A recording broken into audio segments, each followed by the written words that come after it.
Ah ben c'est sûr que pour le pays de Louis Pasteur, ça la foutrait mal, hein. Bonjour et bienvenue dans cette nouvelle vidéo, je suis Tatiana Ventose et aujourd'hui on va parler de la stratégie vaccinale de la France. La quoi? La stratégie vaccinale de comment on va vacciner tout le monde. Non mais j'avais entendu en fait, je demande juste ça parce qu'au 30 décembre on avait vacciné 138 personnes en une semaine et qu'à ce rythme pour vacciner les 67 millions de Français, il va falloir 1223 ans, soit en nombre de jours 446 666. Coïncidence? Du coup, je demande la quoi? Parce qu'il n'y a pas de stratégie. Non mais quelle mauvaise langue celle-là, quoi. Tout pour discréditer l'action de notre bien-aimé gouvernement, qui nous a pourtant annoncé que l'accélération vaccinale a déjà commencé. Ce lundi 4 janvier, la France, notre grand pays à la pointe, avait en effet vacciné 516 personnes au total. 2021. L'Allemagne, qui a commencé le même jour que nous, en a vacciné 238 000. Ça se compte en centaines de milliers. D'ailleurs, en Allemagne, en ce moment, le débat fait rage parce que la vaccination est considérée comme n'allant pas assez vite. Ces gens vont 1000 fois plus vite que nous. Faut dire, comparé au Royaume-Uni, qui a déjà vacciné plus d'1 million de Britanniques, soit environ 7000 fois plus que nous à la même date, il y a de quoi se poser des questions. On est même derrière la Pologne et la Grèce, et pas en termes relatifs de population, mais en valeur absolue. On n'a tellement pas vacciné qu'à l'heure où je tourne cette vidéo, nous en sommes toujours en pourcentage à 0,0% de la population. C'est-à-dire qu'il n'y a même pas assez de gens vaccinés pour que ça compte à 2 chiffres derrière la virgule. Le pays de Louis Pasteur, oui, le même Pasteur qui a inventé la vaccination, est là risé du monde entier. Et le ministre de la Santé a quand même réussi à nous sortir, au JT de 20h, que nous ne devions surtout pas confondre vitesse et précipitation. Je ne sais pas si les mecs sont au courant, mais il y a une pandémie. Ça se qualifie, je pense, comme urgence. Même avec une vaccination de masse, les effets mettent plusieurs mois de toute façon à se faire sentir. Au Royaume-Uni, ils tablent sur un minimum du 2e trimestre pour que la vaccination, commencée début décembre, commence à avoir un effet positif au niveau national. En France, en ce moment, la 2e vague a déjà été plus meurtrière que la première. Il y a encore 200 à 300 morts tous les jours depuis plusieurs mois, et la vague, a priori, a même pas encore atteint son pic si on regarde ce qui se passe à l'étranger. Donc, il y a, comme qui dirait, un petit peu d'urgence et de précipitation à se mettre là, tu vois. Mais la ministre de l'Enseignement supérieur et de la recherche, nous a rassurés sur France Culture ce 2 janvier en nous disant « Plusieurs vaccins sont encore en cours de développement, la France n'est pas en retard ». Elle a fait le choix d'utiliser et de préparer des vaccins dont la diffusion et le partage pourra être plus large que les vaccins actuels. Le vaccin est un bien universel. Je ne sais pas ce qu'il y a de plus aberrant dans ces déclarations. Si c'est le fait de dire qu'on refuse de protéger la population parce qu'on aura sans doute un autre vaccin mieux dans plusieurs mois, peut-être, ou si c'est de miser sur le fait que le dit vaccin, hypothétique et pas encore prêt, sera partagé avec le monde entier parce que les Français, nous, on est comme ça, on a le cœur sur la main avec les trucs qu'on n'a pas encore. Alors petite leçon d'économie, enfin même pas d'économie, de vie en fait, tu partages un truc que tu possèdes. Si un mec te dit qu'il partagera plus tard quelque chose qu'il n'a pas encore, disons que ça l'engage un peu à rien. Comme dirait La Fontaine, un tien vaut mieux que deux tu l'auras. Et le tien, même pour juste les Français, visiblement il est pas pour tout de suite. D'ailleurs on sait même pas si on l'aura. Remarquez, c'est raccord avec ce que fait le gouvernement avec tous les trucs essentiels depuis le début de cette crise sanitaire. Ils ont envoyé 16 tonnes de masques et de blouses fin février dernier, gratuitement en Chine, comme aide humanitaire. Ensuite, en France, on n'en avait pas, donc on nous a dit pendant des semaines à la télé que tout ça ne servait à rien. Pendant que nos soignants tombaient malades faute de matériel, et que les Français aussi d'ailleurs attrapaient le Covid, le gouvernement avait même des médecins qui venaient sur les plateaux télé qui nous disaient que tout cela ne servait à rien, comme cette femme, Karine Lacombe. Le masque serait préférable d'en mettre ? Je ne pense pas que le coût-efficacité de la mesure soit en faveur du masque pour tout le monde. Le fait que tout le monde porte un masque, évidemment, ça protège tout le monde. Qui a changé d'avis d'ailleurs entre mars et avril, c'est-à-dire entre le moment où on n'avait pas de masque et le moment où on en a acheté aux Chinois. Ah bah non, ils nous ont pas fait d'aide humanitaire, non. Ah, on me dit dans l'oreillette que Karine Lacombe vient d'être décorée de la Légion d'honneur, sans doute pour la prouesse intellectuelle qui a consisté à comprendre l'intérêt d'un masque chirurgical dans un contexte de pandémie à virus propagé essentiellement par des gouttelettes dans l'air. Vraiment, j'essaye, mais j'ai beau chercher, je n'arrive pas à me débarrasser de ce sentiment qu'on est un petit peu dans le même genre de démarche qu'au mois de mars de l'année dernière, un gouvernement qui n'a rien anticipé, rien organisé, mais pourtant persiste à essayer de faire semblant. Sauf que, à un moment, quand le chiffre des vaccinés tombe, c'est compliqué de faire comme si, Et les chiffres du nombre de gens qui ont reçu une petite picouse dans le bras, bah, c'est plus compliqué à truquer que d'autres chiffres. Hein, le réel fait pas de cadeau hein, sur certains trucs. Et c'est d'ailleurs pour ça que Manu a décidé de faire son show et de faire relayer par la presse son coup de gueule. Il a tapé du poing sur la table pour dire que la campagne de vaccination quand même allait trop lentement et que ça pouvait pas se faire au détriment des Français. Comme d'habitude d'ailleurs, il en profite au passage pour désavouer ses ministres et se donner le beau rôle. Et c'est juste tellement gros que ça se voit. D'ailleurs, c'est tellement récurrent que ça en devient fatigant chez Macron, ces espèces de fausses colères qui lui permettent, pense-t-il, de cacher ses échecs lamentables. Quand c'est un échec, pardon, ça n'a pas marché. C'est la faute des autres, que ce soit ses ministres ou les Français, et quand par miracle il y a un truc qui marche, bah là par contre c'est lui. Hein. Mais revenons à notre question de vaccination. Ça avait l'air d'être tellement n'importe quoi que j'ai quand même cherché à savoir exactement comment ça se passait, comment c'était supposé se dérouler. Vu que sur le site du gouvernement, il n'y a rien qui est mis à jour, ou en tout cas rien qui semble raccord avec ce qu'on nous dit au quotidien, j'ai fait appel à mes quelques dizaines de milliers de contacts pour demander aux professionnels de santé parmi eux s'ils pouvaient m'expliquer comment diable ce truc pouvait bien fonctionner, comment c'était supposé être organisé, par qui est-ce qu'ils recevaient les doses, comment était planifié tout ce truc, pour pouvoir comprendre comment on a pu en arriver à cette extrémité. Parce que même pour le gouvernement actuel, foirer à ce point, ça me paraissait juste trop énorme, trop nul pour que ce soit même possible. Eh ben j'ai pas été déçue, les réponses des professionnels de santé qui m'ont répondu sont édifiantes, puisque la plupart m'ont répondu qu'ils ne savaient rien, qu'ils n'avaient aucune information. Que ce soit des médecins ou des infirmiers en campagne, en ville, en hôpital, en libéral, tout ce que vous voulez, 90% d'entre eux m'ont répondu « Nous n'avons aucune information sur la vaccination, ni sur comment ce truc est censé se dérouler. » Genre, ils savent rien du tout sur la manière dont est supposé se dérouler quelque chose qui est censé être en train de se dérouler maintenant. Voilà. Et ça vaut y compris pour ceux qui sont supposés théoriquement se faire vacciner maintenant, c'est-à-dire les professionnels de santé de plus de 50 ans. En tout cas, au rythme où on va, même à 150 par jour, il faudrait 21 ans pour vacciner uniquement les professionnels de santé de plus de 50 ans, qui sont un peu plus d'1 million en France. Je dois quand même être honnête avec vous, certains médecins et professionnels de santé m'ont dit qu'ils avaient eu des consignes qui, entre le 27 décembre et le 3 janvier, ont changé 3 fois. Donc visiblement, au niveau du gouvernement, on n'est pas sur une stratégie ultra carrée là. Et encore, quand j'ai écrit cette vidéo à la base, je n'avais aucune idée de la manière dont le gouvernement allait décider de sa stratégie vaccinale, parce que oui, on a eu des réponses depuis. En fait, la stratégie de vaccination de ce pays va reposer, selon Gabriel Attal, le porte-parole du gouvernement, sur les épaules de 35 Français tirés au sort, qui seront réunis en assemblée citoyenne, dont les travaux commenceront d'ici 2 semaines. Oui, je sais, niveau temporalité, tout ça, ça fait très mal à la tête. On notera quand même qu'on ne demande pas l'avis des Français quand il s'agit de fermer Fessenheim, de brader notre patrimoine industriel à des actionnaires étrangers, ou de décider d'un crédit d'impôt compétitivité pour les grandes entreprises, ou encore de la privatisation de nos biens publics, ou encore j'arrête parce que vous voyez exactement où je veux en venir. Et en fait, c'est ça la réponse. L'hypothèse la plus probable était la bonne. Le gouvernement n'a aucune stratégie.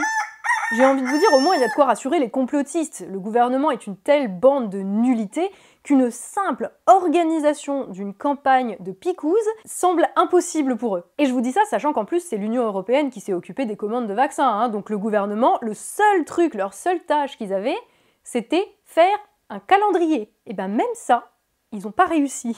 Alors c'était bien la peine que le porte-parole du gouvernement nous fasse un live spécial vaccin avec l'influenceuse beauté Emma Gatotas. Oui, en français c'est Emma Gatotas, parce que pour promouvoir des vaccins, c'est mieux qu'il y en ait de disponibles, tu vois, sinon c'est plus compliqué. À remarquer, le gouvernement, ils s'y connaissent hein, sur le côté influenceur beauté, vendeur de shampoing, tout ça. Ouais, pour ceux qui avaient raté le placement produit de Marlène Schiappa sur Instagram pour un lissage brésilien, c'est cadeau. Alors, comment est-ce que c'est même possible d'en arriver à ce point? Je vois beaucoup de gens, souvent, accuser le problème administratif qui est récurrent en France. Et soyons honnêtes, si tu as eu affaire à n'importe quelle administration française, tu sais que c'est totalement crédible comme explication, que les lenteurs et les blocages de la bureaucratie à la française y sont sans doute pour quelque chose. Quand tu vois dans le JDD ce dimanche 3 janvier qu'une dizaine de nos super congélateurs, donc pour stocker les vaccins à moins 60 degrés, attendent encore le feu vert de l'administration, tu te dis que clairement on n'est pas sorti de l'auberge. Mais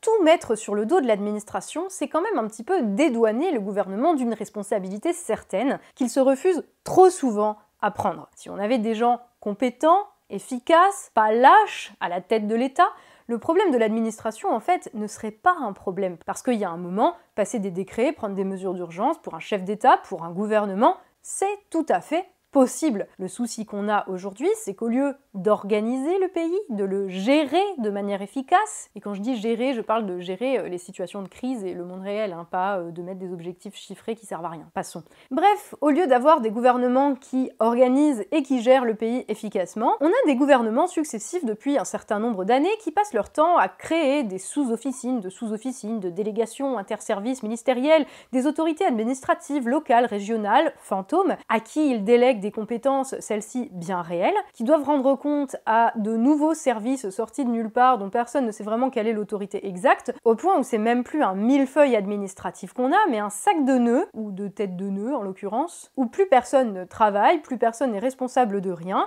et où tout ce qui ne fonctionne pas, c'est la faute de quelqu'un d'autre. Mais où tout ce qui marche par miracle est imputé à l'action du chef de l'État, la personnalité élue la plus marquante du XXIe siècle. C'était qui la personnalité la plus marquante du XXe siècle ? Ah oui. Alors que, même si ses prédécesseurs ne sont pas en reste, c'est quand même largement à cause de lui que l'administration c'est de plus en plus le bordel et de plus en plus inefficace. Et c'était une très longue phrase pour dire que, certes, le réel finit toujours par se heurter à l'absurdité bureaucratique, il y a des absurdités même dans les systèmes parfaits, mais quand t'as des glands qui savent pas organiser quoi que ce soit à la tête du bousin, ben ça aide pas. Et je vous dis ça en tant que personne très organisée. Ça me rend malade, une gestion pareille.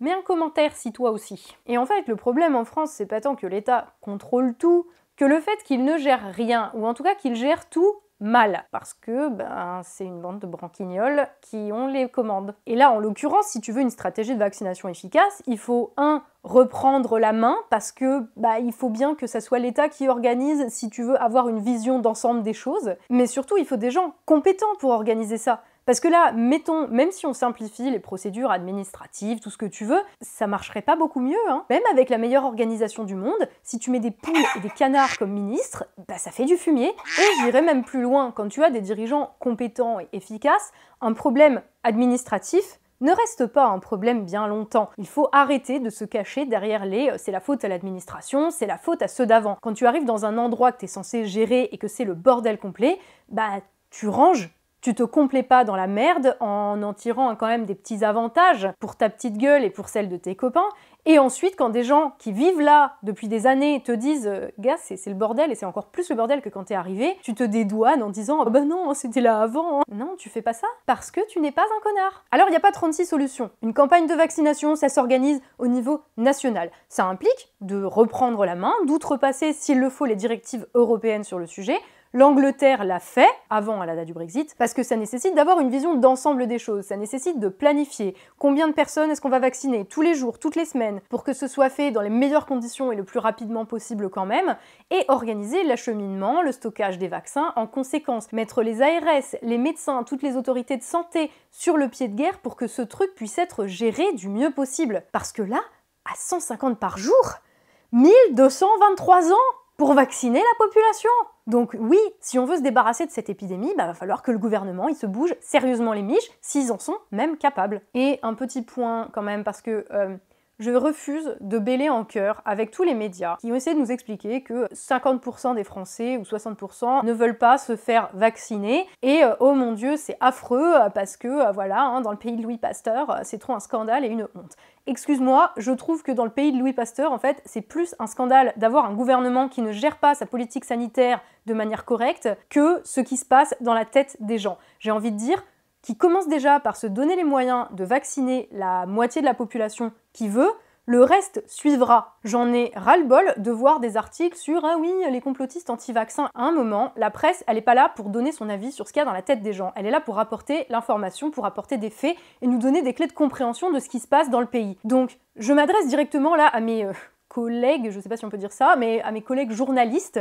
Arrêtez de parler des anti-vaccins et des trucs dont on se fout. Occupez-vous de faire votre travail parce qu'il se passe plein de choses dans ce pays et informez là-dessus, s'il vous plaît. Pour en revenir au gouvernement, il y a un truc qu'on a bien compris, c'est qu'ils ne veulent pas refaire un confinement. Oui, un vrai confinement, tu sais, celui où on ferme les écoles, où les gens restent chez eux, pas où tu te déplaces pour aller travailler et tu t'entasses dans les transports pour rentrer à 18h dans ta cage et où le coronavirus continue de circuler tranquillou, parce que bah, ça brasse, voilà, mais où t'as quand même pas le droit d'aller picoler au bar. Et je dis ça même si je pense que c'était ça qu'il fallait faire dès le départ, un confinement strict, ou pendant un mois, tu vois, vraiment strict, et on était bon. Au lieu qu'on en soit encore là, 10 mois, 70 000 morts et des centaines de milliers de gens avec des séquelles plus tard. Et je dis pas juste ça parce que je fais partie des gens avec des séquelles 10 mois plus tard. Donc bref, on a compris qu'ils ne veulent pas confiner, mais dans ce cas-là, au moins gérer la vaccination, bon sang. C'est urgent. Même avec un vaccin, même en vaccinant 2 millions de personnes par semaine, l'immunité va pas se faire tout de suite, il va falloir encore plusieurs mois. La deuxième vague a déjà tué plus de personnes que la première, ça continue de craindre et de se répandre. On peut même craindre qu'elle ne soit pas encore arrivée à son pic, au vu de ce qui se passe dans les pays étrangers. Donc faites quelque chose, quoi. Déjà faire des couvre-feux sans fermer les écoles, c'est complètement con, mais si en plus vous ne vaccinez pas, mais on va jamais s'en sortir, hein. D'ailleurs, je sais pas si quelqu'un a des nouvelles de Jean-Michel Blanquer, ministre de l'Éducation nationale, porté disparu jusqu'à cette veille de rentrée scolaire, qui aurait pu nous éclairer peut-être sur les protocoles. Ah bah non, il était en train d'écrire son livre sur la laïcité. Bah pendant ce temps, vous retournerez à l'école, hein, malgré les chiffres qui accusent le fait que ce sont les enfants qui ont le plus répandu le virus depuis 10 mois que cette épidémie est apparue. Ce sont les chiffres britanniques. Il n'empêche qu'ils sont sans appel. À faire ces vidéos, j'ai vraiment l'impression de me répéter, mais en même temps, on a l'impression qu'ils tirent aucune leçon. On l'a déjà dit dans le fil d'actu à de multiples reprises depuis le début de cette épidémie, mais faire les choses à moitié, dans le cas présent, c'est le meilleur moyen à la fois de ruiner notre économie, en même temps de continuer à laisser l'épidémie se répandre avec tout ce qui va avec, la surcharge des hôpitaux, la fatigue, la maladie des soignants aussi. Pour des infirmiers et des médecins, c'est pas la même chose de tenir le rythme sur 2 mois que sur un an, hein, voire plus. Sans oublier bien sûr les conséquences sur la santé mentale de tout le monde, parce que ça fait 10 mois qu'on nous souffle le chaud et le froid sur ce sujet, pour au final qu'on y perde tous et à tous les niveaux. Bref, ça fait 10 mois que tout ce que fait le gouvernement, et Macron en tête, contribue à nous mettre encore plus dans la merde, que ce soit sur la propagation de l'épidémie, sur les conséquences économiques dont on n'a pas encore malheureusement vu le quart du 10e, ou sur la santé psychique de toute la population. Donc, au moins qu'ils vaccinent. Bordel. Mais pour ça, il faudrait s'en donner les moyens, et donc que ça commence par avoir des dirigeants compétents, ou en tout cas pas une bande de lâches et de branquignoles. Mais à la limite, je me fiche complètement de leur psychologie profonde, tant qu'ils font leur travail. Merci d'avoir suivi cette première vidéo de l'année 2021, que je vous souhaite bien sûr meilleure que la précédente. Je vais quand même éviter de trop m'avancer parce que l'an dernier, je vous l'ai souhaité moins absurde que 2019, et puis il s'est passé 2020. De toute façon, je ne suis pas du genre à croire aveuglément que les choses s'arrangent d'elles-mêmes quand on laisse faire. Ça, c'est l'idéologie du gouvernement, hein, laisser faire et le truc se résout tout seul. Et plus généralement d'ailleurs l'idéologie du système dans lequel on vit depuis des années, et on voit le résultat aujourd'hui. Je suis plutôt une partisane de travailler pour se dépasser, se donner les moyens de ses objectifs, et de le faire en n'oubliant pas pourquoi on le fait. Je vous souhaite donc pour cette année beaucoup de lucidité, je vous souhaite de garder la tête froide, de réussir à vous informer sans vous laisser happer par les manœuvres grossières de ceux qui voudraient que vous parliez de votre nombril et du contenu de votre slip pour ne pas que vous regardiez ce qui se passe dans notre pays. Je vous souhaite le temps de lire des livres et de réussir à arracher des moments de bonheur simples au quotidien, et je vous souhaite bien sûr, surtout, la santé. La phrase que je dis à la fin de chaque vidéo depuis quasiment le début de cette chaîne n'aura jamais été aussi pertinente que dans le présent contexte. Personne ne le fera à votre place, alors surtout, prenez soin de vous.